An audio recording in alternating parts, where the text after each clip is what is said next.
Yan na ang ating bayabas na kinain na ng ibon. Ayan na siya, guys. Ang daming bunga. Diba? Daming bunga. Ayan, ang sarap po yan isawsaw ng asin. Asin na may sili. Diba? Yan, sa bundok. Marami po yan sa bundok. Ayan. Kuhanin natin. Ito pa.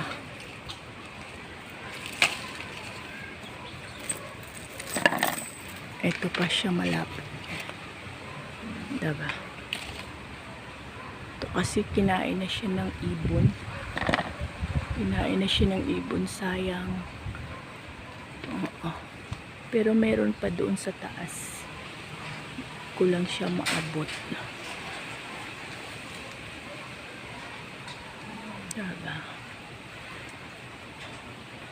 Yan, ano to, masustansya. Hindi na kailangan yung mga inom-inom ng mga vitamin. Ito, mataas to sa ano, vitamin C.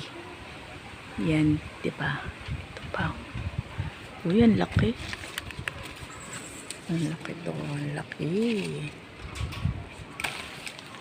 Ito pa. Diba?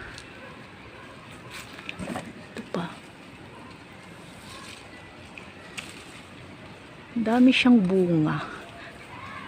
Dami siyang bunga. Meron pa doon sa taas. Pero hindi ko siya kayang abutin, di ba? Hindi ko siya kayang abutin, kaya mamaya na lang. Ayun pa, oh. Hindi ko siya kayang abutin. Meron pa doon. Di ba?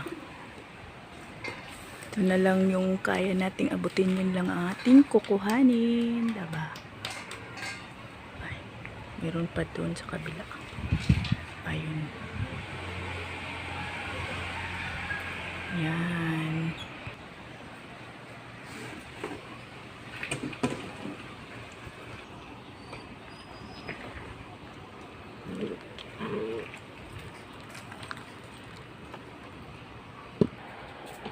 Yan. Alam nyo na kung ano yan. Asin. Ayan na nga guys, ang ating napitas, diba? Meron tayong isa na hindi pwede siya kain kasi kinain siya ng ibon. So, ito na ngayon. Sausawan natin ng asin. Ayan, asin lang ang ano nito. Asin, maganda to sa ating ano, kalusugan. Organic po ito. Wala po tong ano. Galing sa puno, diba? Vitamin C. Yan, sino bang kumakain ng ganitong bayabas? Ano ito siya? Diba? Masarap to siya. Yan, kain, let's eat. Ina na tayo. Sausawan natin ng asin. Yan, samahan nyo na ako sa ating pagkain. Let's go! Bye-bye! Thank you for watching. God bless us all.